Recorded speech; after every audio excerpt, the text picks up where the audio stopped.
Walter Grady stood in the quiet of his front yard, staring at the letter that had arrived that morning. His hands, weathered from years of hard work and wear, trembled slightly as he unfolded the thick envelope. It was official, his worst fears had come true. The Homeowners Association, led by Nancy Whitmore, the woman who had been trying to control every aspect of his life for months, had slapped him with a $50,000 fine. His eyes scanned the letter, each word cutting deeper than the last. Violation of neighborhood standards, it said.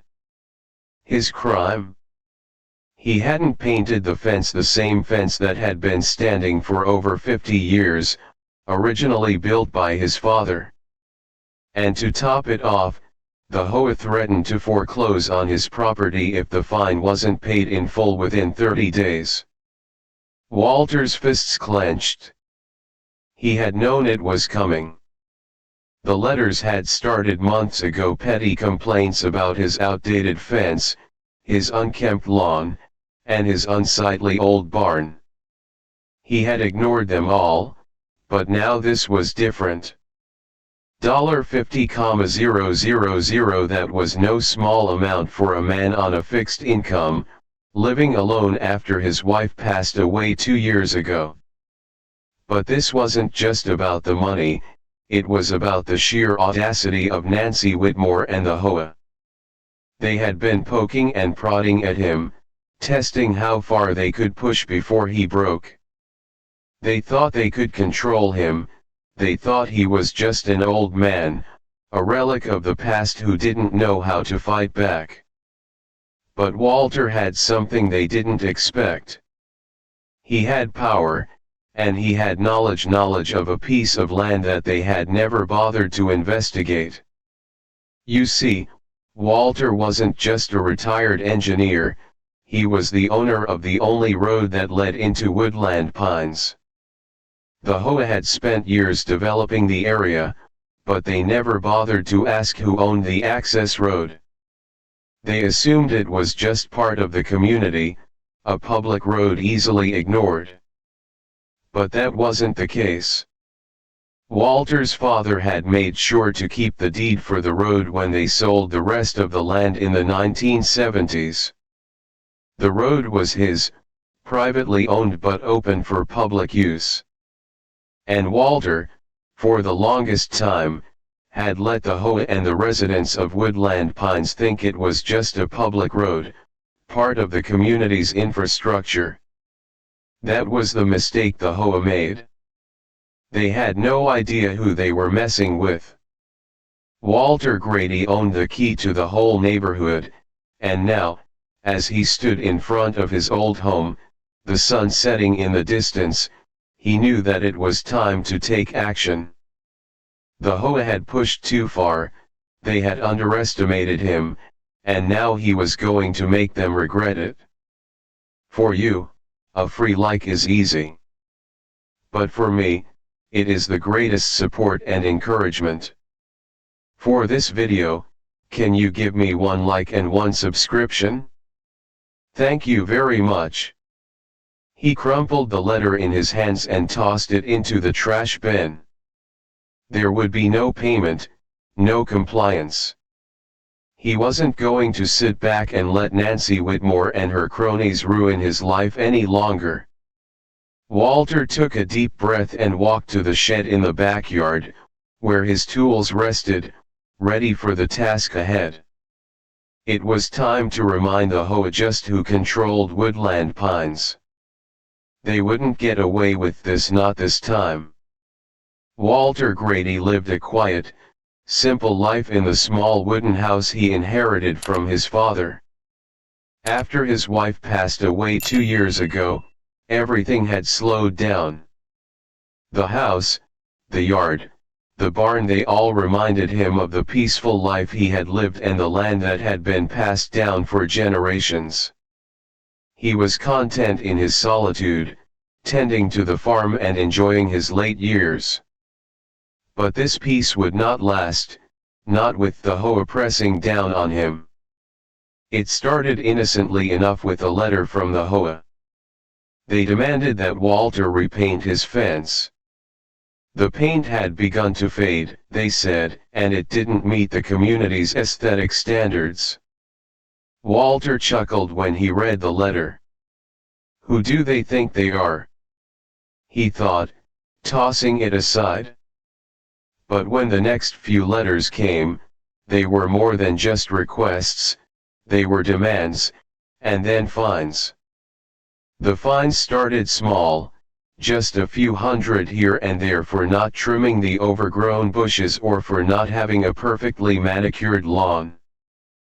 But as the weeks passed, the fines grew larger, another $500 for not replacing the mailbox to match the HOA's preferred style, a $1,000 penalty for not removing a tree branch that hung slightly over the sidewalk. The fines weren't about what was fair, they were about control. The HOA wasn't just trying to make the neighborhood pretty, they were trying to dictate how everyone lived, down to the smallest detail. Walter had ignored it all. He didn't want to make a fuss, he wasn't one for confrontation, and besides, he never asked for any of these rules. But this latest letter was different. This was no small fine, this was a $50,000 fine for not complying with their standards because his fence wasn't up to their aesthetic guidelines. The letter threatened to foreclose on his property if he didn't pay. Walter was seething. They think I'm just some old man they can push around. They have no idea who they're dealing with, he muttered under his breath. He had enough of their petty rules, their intimidation. But this time, it wasn't just about the money, this time at HOA. He knew they had crossed a line. It wasn't just about a fence, the HOA had been testing his limits, seeing just how far they could push before he cracked. But what they didn't know was that Walter had something they couldn't control. They had no idea what they had just done. Walter stood in his front yard, looking out at the world as he held the letter in his hands. He could feel his heart racing with anger, but something else was bubbling inside him, power. He had power that the HOA didn't know about, a secret that no one in the neighborhood understood. Walter wasn't just a retired engineer, he wasn't just the man with a small, unkempt house on the outskirts of the neighborhood. Walter Grady was the owner of the only road into Woodland Pines. Since the 1970s, when his father had sold most of the land to the developers who built the neighborhood, Walter had kept one thing: ownership of the access road. The road was the only way in and out of Woodland Pines. It stretched for over 1.2 miles, connecting the neighborhood to the outside world. Everyone used it, but no one ever thought to ask who owned it. Walter's father had made sure to keep the deed for the road when he sold the rest of the land. The developers were eager to build, but they never bothered to inquire about the access road. And Walter, for all these years, had never said a word. He let them use the road, never asking for anything in return. He didn't want to cause trouble. But now that the HOA had crossed the line, it was time to let them know exactly who held the keys to the neighborhood. It wasn't just about the fine anymore, it wasn't just about the control they wanted over his house or his land. It was about something bigger: respect. The HOA thought they could bully him, but Walter wasn't the type to back down, not when it came to something so important. He would make sure they understood one thing: they needed him. He spent the next few days quietly gathering his documents: the deed to the road, his father's original land agreement from 1974, the maps, the legal paperwork, all of it. Walter had never really needed it before, but now he had a purpose for it.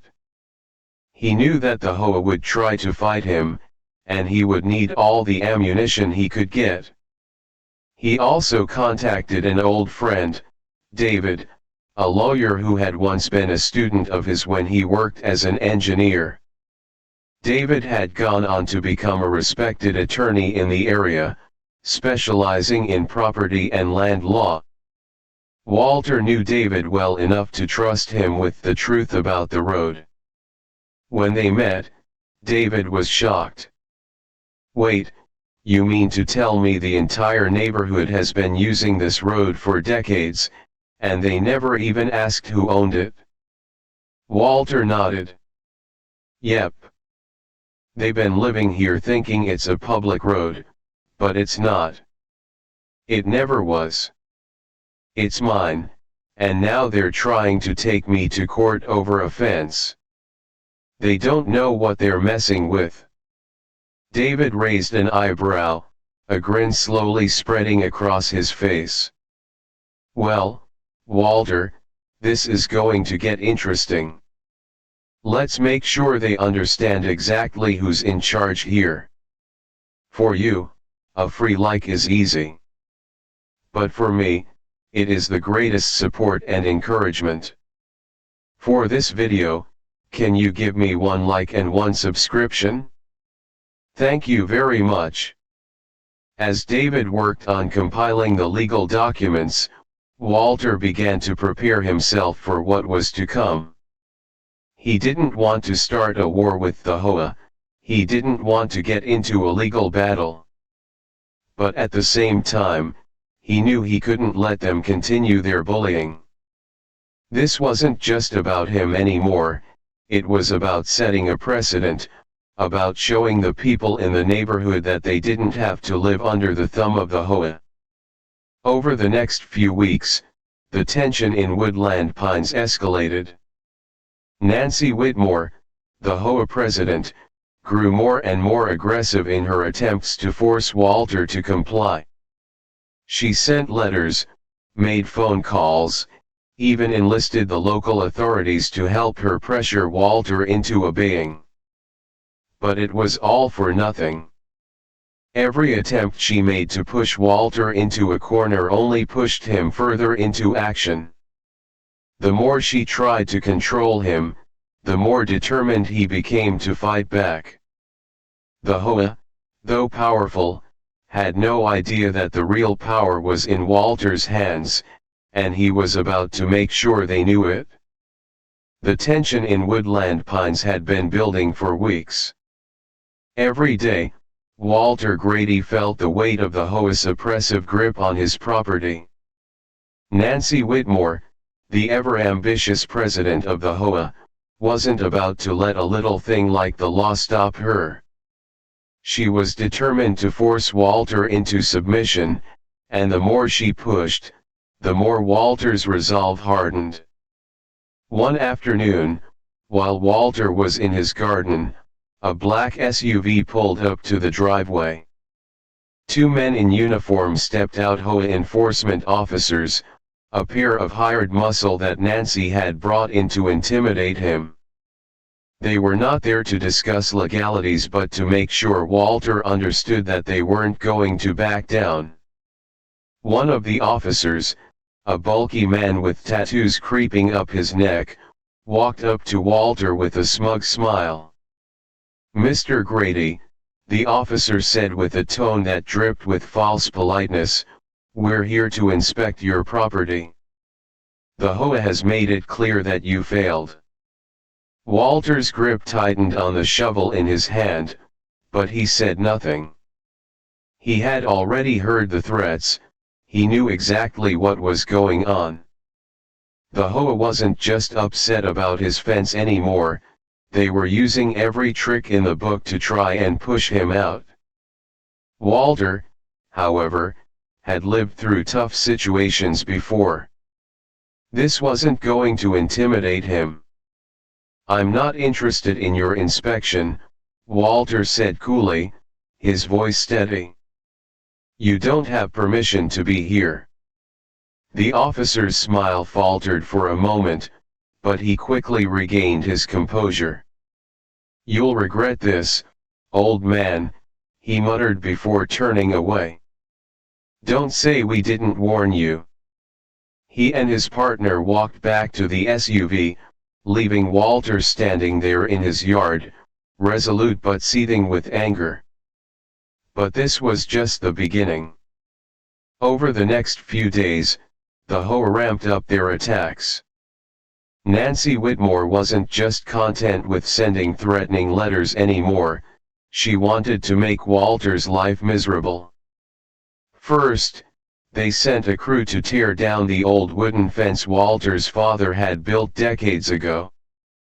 Without any permission, they bulldozed a small section, claiming it was a safety hazard. The workers left behind a mess of splintered wood, broken posts, and scattered debris. When Walter found out, he was livid. He immediately contacted his lawyer, David, and together they prepared to take legal action. But the damage was done, the HOA had struck first, and it was clear they weren't going to back down until Walter was completely broken. For you, a free like is easy. But for me, it is the greatest support and encouragement. For this video, can you give me 1 like and 1 subscription? Thank you very much. Next came a more personal attack.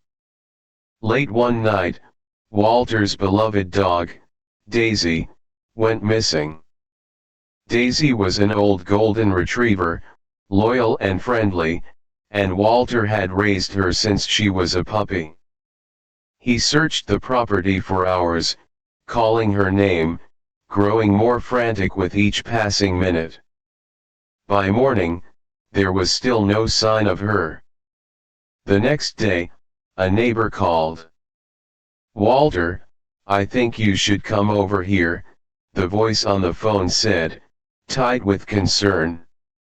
"I saw a van pull up late last night. I didn't think anything of it, but this morning I found Daisy locked up in the back of the van. She's fine, but she's not the only one." When Walter arrived at his neighbor's house, he was horrified to see that several of his other neighbors' pets were also locked up in the van: dogs, cats, even a few rabbits. All of them had been taken in the dead of night without any explanation or permission. Walter's heart raced with anger. He was beginning to realize that the HOA's tactics were becoming personal, and they were willing to go to any length to make his life hell. This wasn't about property or aesthetics anymore, it was about control. Walter immediately contacted the local authorities, but the police couldn't find any evidence of wrongdoing. The HOA had covered their tracks well, but Walter knew who was behind it, and he wasn't about to let them get away with it. Then the ultimate move came. One afternoon, while Walter was sitting on his porch, a utility truck rolled up to his house. The truck was emblazoned with the HOA's logo, and the crew began unloading equipment. Walter's eyes narrowed, they were there to shut off his power. Walter stormed outside to confront them. "What do you think you're doing?" he demanded. "We've been instructed to turn off your electricity and water, Mr. Grady," the lead worker said without so much as a hint of remorse, "until you comply with the HOA's demands. This is the first step." Walter felt his blood boil. This was a step too far. They were trying to take away his basic utilities, his water, his electricity, just because he refused to play by their rules. Walter's hands shook, but he knew he couldn't back down. He turned away from the workers and walked to his shed, where he kept his tools. With a deep breath, he grabbed the heavy wrench he had used for years. There was no way he was going to let them turn off his power without a fight. "I'll take care of this myself," he muttered under his breath, walking toward the meter box. With a few swift motions, Walter had the main power switch turned off, but he didn't stop there. He then cut off the water supply to the house, securing the pipes with a combination of tools he had used for decades. Standing outside, looking at the crew with defiance in his eyes, Walter knew this would escalate quickly, but he was ready. He had nothing to lose anymore. The HOA had pushed him to the brink, and now he was going to fight back. The neighborhood began to split as more people started to take sides. Some residents saw what was happening and began to support Walter. They had their own frustrations with the HOA's overreach. Others, however, continued to side with Nancy Whitmore, either out of fear or loyalty to the idea of maintaining the community's perfect image. But the rift was clear: this wasn't just about Walter anymore, it was about the entire neighborhood. Nancy, growing desperate, called an emergency HOA meeting. Walter knew what that meant: they were planning to retaliate. The whole neighborhood would be there, and Nancy would use this as an opportunity to solidify. But Walter wasn't going to let that happen. He had a plan of his own. This time, he was going to expose them for who they really were. He spent the next few days gathering his documents, organizing the legal papers, and preparing for the showdown that was coming. When the day of the meeting arrived, Walter was ready. He wasn't going to sit back and let the HOA bulldoze him any longer. He was going to stand up for himself, for the community, and for everything his father had built. The day of the HOA meeting had finally arrived. The tensions in Woodland Pines were thick, like a storm about to break. Walter could feel it in the air. Nancy Whitmore had called an emergency session, and every resident of the neighborhood had been summoned to attend. Walter knew this was going to be the moment of truth, the showdown between the HOA and him, the one man they had underestimated. Walter wasn't just going to show up, he wasn't going to stand there and take their threats or their intimidation. He had something up his sleeve, something that would reveal the HOA for what they truly were and force them to back down once and for all. The meeting was held in the community center, a small building that had once been the heart of Woodland Pines, but now it was little more than a place where Nancy and the other HOA members gathered to discuss rules and fines. Walter arrived early, as was his custom. He didn't want to draw attention to himself.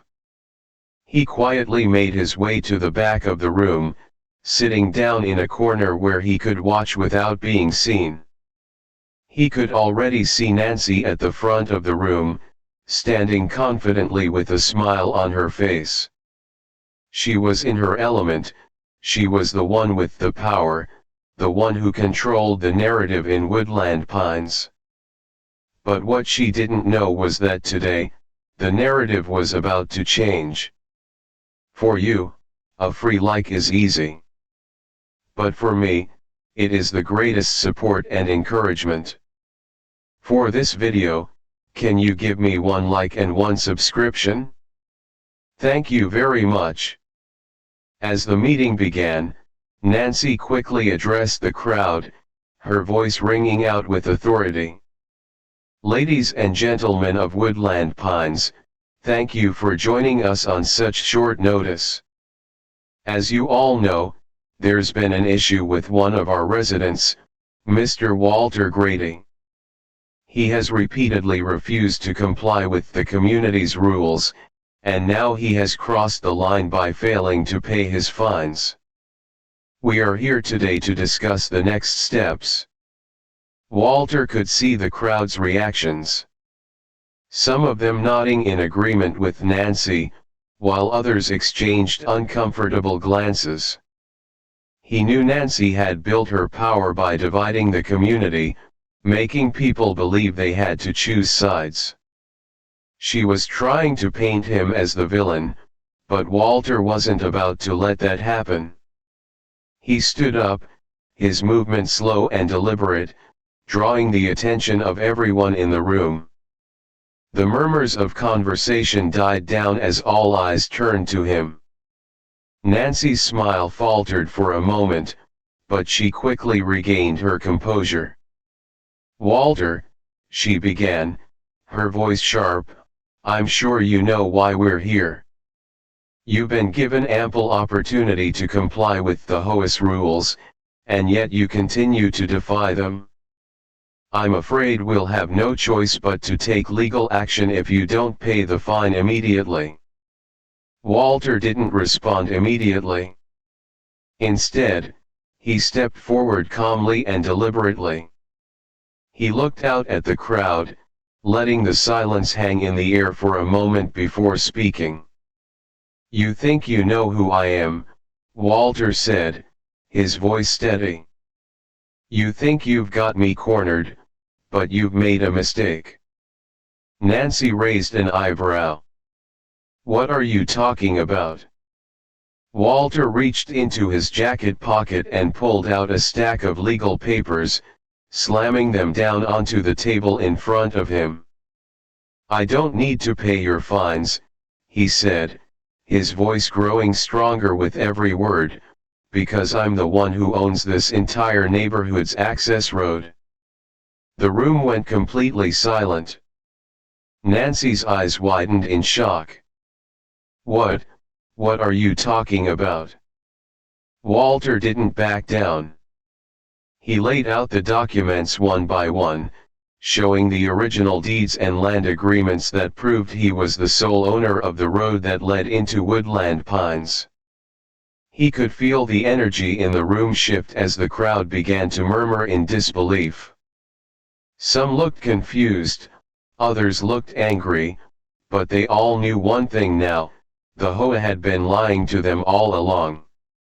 Walter turned to the crowd, holding up one of the documents. "This is the deed to the road that leads into Woodland Pines.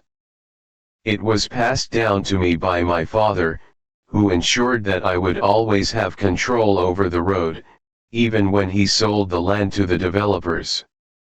The HOA has no claim to it, and you all have been using it under the false assumption that it's a public road." The silence in the room was deafening. Nancy's face had drained of color, and for the first time, she looked uncertain. This can't be true," she stammered. "There must be some mistake."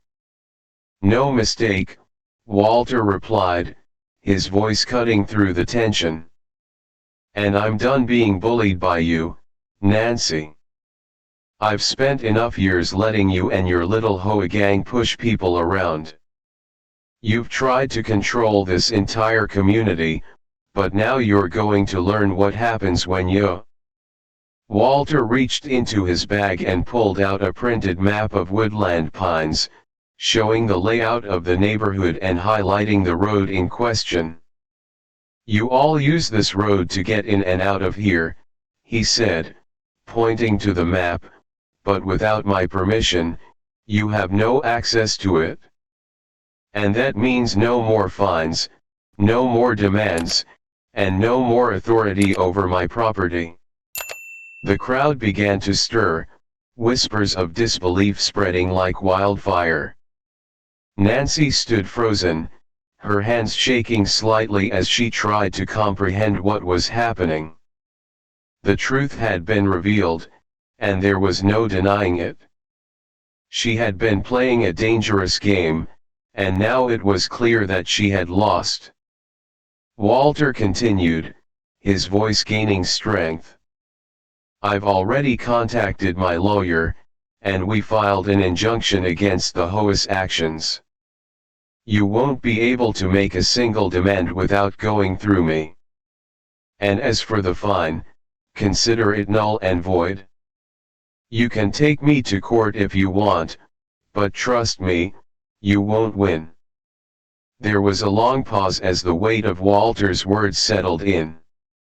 The residents who had been silent up until now began to look around at each other.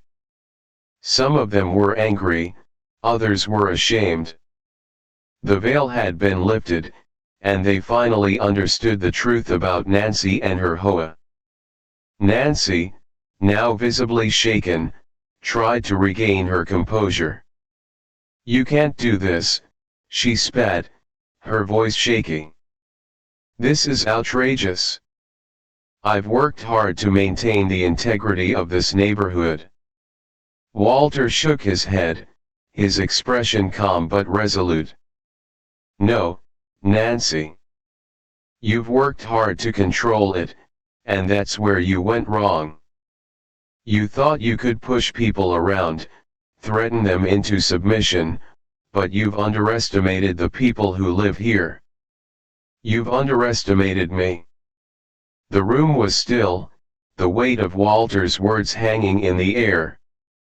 Finally, one of the residents stood up, a woman Walter recognized from down the street.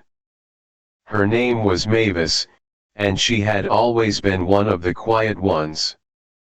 She wasn't part of the HOA, but she had always been friendly with Walter. "Mavis," Nancy said, her voice shaky, "what are you doing?" Mavis ignored her and turned to Walter, nodding. "I've been living in this neighborhood for over 30 years, she said, her voice firm. "I've seen what you've been doing, Nancy.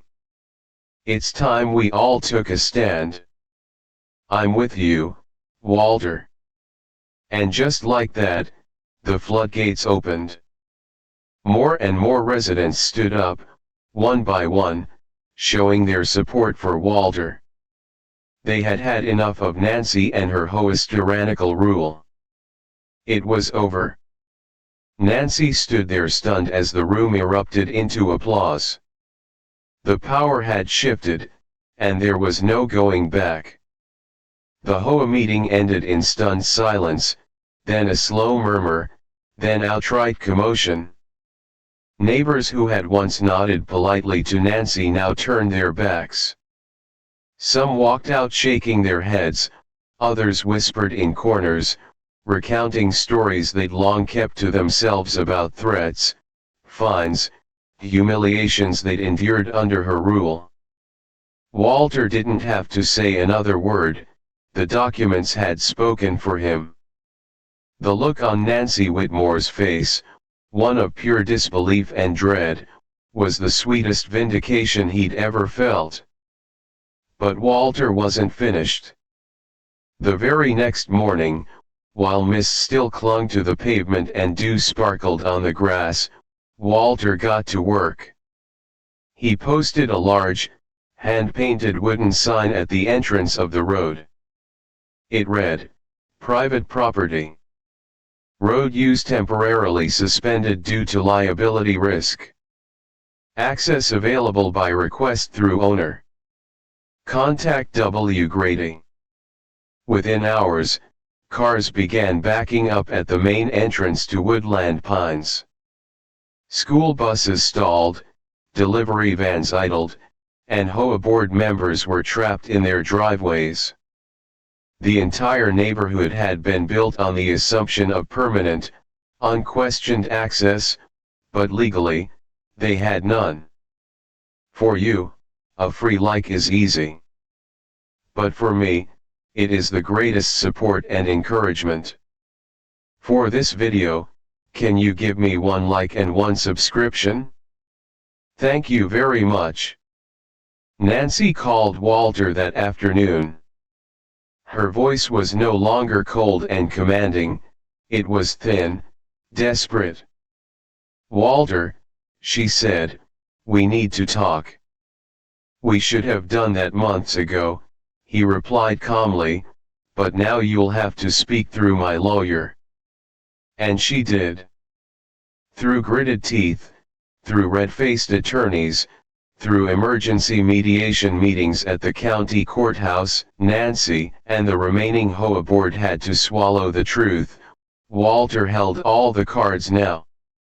His demands were firm but fair: immediate cancellation of the $50,000 fine, a full public apology from Nancy Whitmore to be delivered at the next community gathering, her resignation effective immediately, dissolution of the current HOA board, and creation of a new resident-led community council with limited powers, a symbolic $1 per year lease agreement for public road use, renewable at Walter's discretion. At first, they resisted. Nancy tried to fight the deal, insisting on renegotiation. But residents, now furious at the months of bullying and the chaos caused by the road closure, turned on her. She was forced to step down, her pride shattered. That next community meeting was packed to the walls, lawn chairs overflowed into the street. And when Nancy Whitmore stood in front of the crowd with a microphone, the woman who once towered over others with her rules and threats barely managed to get her words out. "I apologize to Mr. Grady and to the residents of Woodland Pines for the overreach and unnecessary distress caused under my leadership. Effective today, I resign from the HOA." There was no applause, just silence. Walter, seated quietly off to the side, gave a respectful nod and stood up to leave. The moment wasn't about gloating, it was about reclaiming peace. The weeks that followed were some of the most peaceful the neighborhood had experienced in years. The new resident council was formed: no titles, no rigid enforcement, just neighbors helping neighbors. The rules became suggestions, the ridiculous fines disappeared. People started planting flowers without asking for permission, kids rode their bikes down the street freely, dogs barked, birds sang, and nobody got a violation notice in the mail. Walter, for his part, kept his word. He reopened the road, charging the HOA $1 a year under a formal lease. He even had the lease framed and hung on his wall right next to his father's old toolbox. It was a reminder not of the fight, but of what happens when you stand your ground. He also rebuilt the fence, but not with modern plastic slats or HOA-approved white paint. No, he used reclaimed cedar wood, just like his father had. He carved a small inscription into one of the central posts.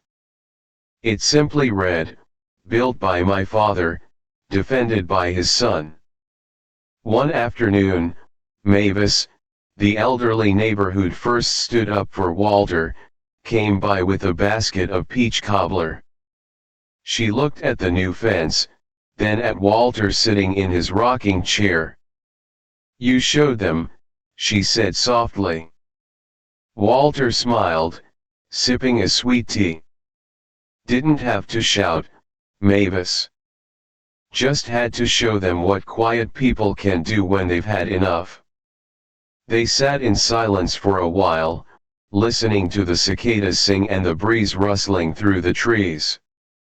The road was quiet again, not because people were scared, but because peace had returned. Later that week, kids from the neighborhood came by and asked if Walter could teach them how to build a birdhouse like the ones on his porch. He chuckled and invited them to the backyard, pulling out tools from the same shed where he once prepared for battle. The fence, the road, the land, it all stood as a symbol now, not just of ownership, but of legacy and the strength of standing up when no one else will. Some folks think justice always comes from a courtroom, a badge, or a politician. But in towns like Woodland Pines, and in neighborhoods across America, Justice often begins with one quiet person saying, "Enough." Walter Grady didn't march, didn't yell, and he sure didn't go looking for trouble. He was just a man who believed in legacy, in honesty, and in land that meant something. But the moment the HOA crossed that line, trying to strip away his dignity and bulldoze his family's past, they awoke a lion in overalls. This story isn't just about one man and a road, it's about what happens when power becomes pride and rules become weapons. It's about a system that was supposed to serve the people but ended up silencing them. Walter stood up not just for himself, but for every neighbor too afraid to speak, too exhausted to fight another fine, too broken to push back. And that's the lesson: don't mistake silence for weakness, don't confuse age with surrender, and never, ever assume you own what someone else built with their bare hands. The HOA and woodland pines forgot that. They forgot that behind every non-compliant fence or unauthorized garden gnome was a real person with stories, memories, and roots deeper than any policy. They thought they were running a neighborhood, but they were really running it into the ground. Walter didn't seek revenge, he sought balance. And in doing so, he reminded his neighbors, and maybe even all of us, that sometimes the strongest force in a community isn't who yells the loudest, it's who stands the longest. Now we want to hear from you. Have you or someone you know ever dealt with an overreaching HOA? Do you believe HOAs help or hurt communities in the long run? What would you have done if you were in Walter's shoes? Tell us your thoughts in the comments below. We read every single one, and your stories matter. Your voice just might help someone else find theirs. And if this story moved you, if it reminded you of home, family, or standing up for what's right, please tap that like button and share this with someone who needs to hear it. Don't forget to subscribe for more real-life justice stories right here every week, because sometimes the fence may be old, but the man behind it is stronger than ever.